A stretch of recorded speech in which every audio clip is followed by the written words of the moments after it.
किसान को 54 करोड़ का मिला नोटिस।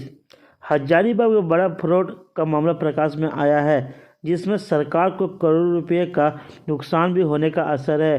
फर्जी कंपनी बनाकर लगभग 100 करोड़ रुपए से भी अधिक का कोयला बेच डाला है, जिसे लेकर 54 करोड़ रुपए का जीएसटी धोखाधड़ी का मामला मुफस्सिल थाना में दर्ज किया गया है। बनारस जीएसटी ने भुक्तभोगी को 2 करोड़ रुपए क्लेम का नोटिस भेजा है। हजारीबाग के हुटपा निवासी किसान मुकेश कुमार सिंह के साथ बड़ा फ्रॉड हुआ है। उनके दस्तावेजों को दुरुपयोग कर 3 फर्जी कोयला कंपनी ने जीएसटी हासिल कर हजारों टन कोयले का हेर फेर कर 54 करोड़ का ट्रांजैक्शन किया है। अब बनारस जीएसटी ने किसान को 2 करोड़ रुपए का क्लेम का नोटिस भेजा है। मुकेश ने कहा कि वह गरीब है, बच्चों की फीस जमा करने में परेशानी होती है। नोटिस से किसान के पूरे परिवार की नींद उड़ गई है। इसे लेकर कांड संख्या 16/2025 के तहत केस दर्ज कर लिया गया है।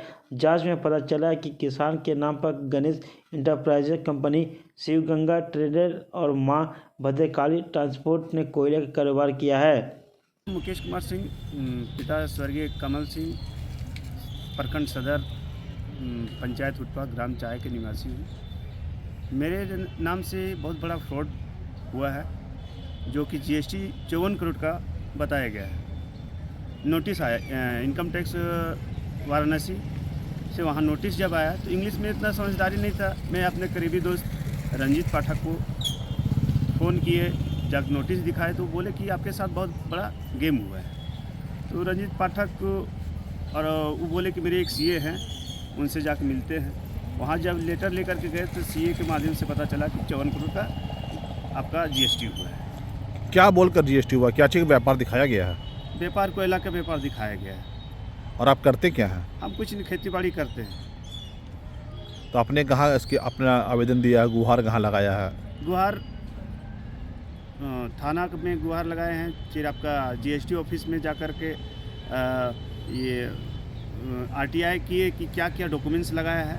तो डॉक्यूमेंट्स में पाया गया कि मेरा एक आधार कार्ड, पैन कार्ड और बैंक छोटा बैंक का पासबुक यानी जनधन खाता का दोनों का उपयोग किया है। और ज़मीन का रसीद बड़का गांव संबरसा का लगाया है, लेकिन मेरा नाम पर ज़मीनें नहीं हैं।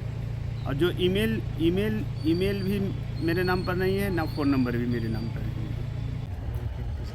जी, इनके पास जब नोटिस आई और नोटिस लेकर के जब ये सीधा मेरे पास आए तो शहर के जाने माने सीए से हमने संपर्क किया, और संपर्क करने के बाद इनका जब पैन हमने चेक कराया तब मालूम चला कि वो नोटिस जो है इनके फाइनेंशियल ईयर 2022-23 में लगभग 2 करोड़ का ट्रांजैक्शन इनके नाम पे किया गया, जिसमें हज़ारों टन कोयले की खरीद बिक्री की गई। इनके नाम पे फर्जी कंपनी बना करके, जिसका नाम है गणेश इंटरप्राइज, और भी 2 कंपनी शामिल है, जिसमें कि एक शिव गंगा ट्रेडर्स और दूसरा Maa Bhadrakali transport and coal company है। तो इन कंपनियों के साथ इनका क्या व्यापारिक संबंध है, इसको लेकर के ब्यौरा मांगते हुए इनकम टैक्स डिपार्टमेंट वाराणसी ने इनको नोटिस भेजा।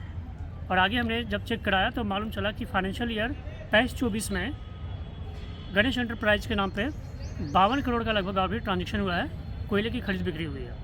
तब रातों रात इनकी नींद उड़ी और जा कर के हमने थाना में भी सूचित किया और जा कर के हमने कार्रवाई शुरू किया। इसमें क्या मालूम चल पाया? प्रारंभिक जानकारी क्या मिल पाई है? अभी बहुत कुछ अभी जानकारी मालूम नहीं चला है, लेकिन हम जीएसटी विभाग से राइट टू इन्फॉर्मेशन एक्ट के द्वारा जो भी इनका दस्तावेज जो इस्तेमाल किया गया फर्जी तरीके से, वो हमने निकलवाया, जिसमें कि ये मालूम चला कि इनके नाम का पैन कार्ड इस्तेमाल हुआ है। इनका पैन कार्ड, इनका सबसे हैरान कर देने वाली बात यह है कि जनधन योजना अकाउंट इस्तेमाल किया गया है जीएसटी लेने में और कंपनी क्रिएट करने में। तो सवाल उठता है कि सिस्टम में ऐसे लूप होल्स हैं जिससे कि जनधन अकाउंट का इस्तेमाल कर जीएसटी लिया जा सकता है, फर्जी कंपनी बनाई जा सकती है। और ऐसे फर्जीवाड़ा करने वाले लोग, जो क्रिमिनल माइंडेड जो लोग हैं, जो कोल माफिया लोग हैं, इनके नाम पे इनके कागजात को इस्तेमाल करके रातों रात कंपनी बना करके हज़ारों टन कोयला बेच देते हैं।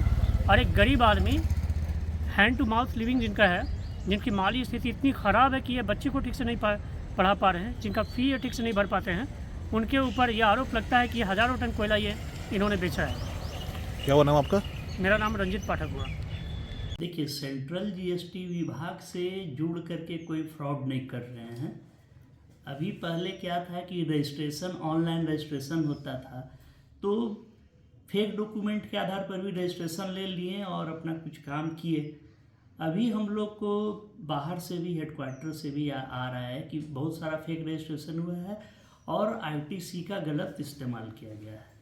तो हम लोग तो यही करते हैं कि भाई कहीं पर भी आप आधार कार्ड, पैन कार्ड अगर दे रहे हैं तो कम से कम आप लिख दीजिए कि बैंक में ही सत्यापन के लिए दे रहे हैं, ये इस पर्पज़ से दिया जा रहा है। किसी को भी बेवजह अपना जानकारी मत दीजिए, और अगर किसी भी तरह का फ्रॉड हो जाता है तो सक्षम विभाग को लिखित में तुरंत सूचना दीजिए ताकि आदमी बच सके। अभी तो बैंक वाले भी बहुत ज़्यादा न्यूज़ चला रहे हैं कि भाई आप किसी को भी ओटीपी मत बताइए, पैन मत बताइए, आधार मत बताइए। कोई आपसे ऑनलाइन नहीं पूछ सकता है।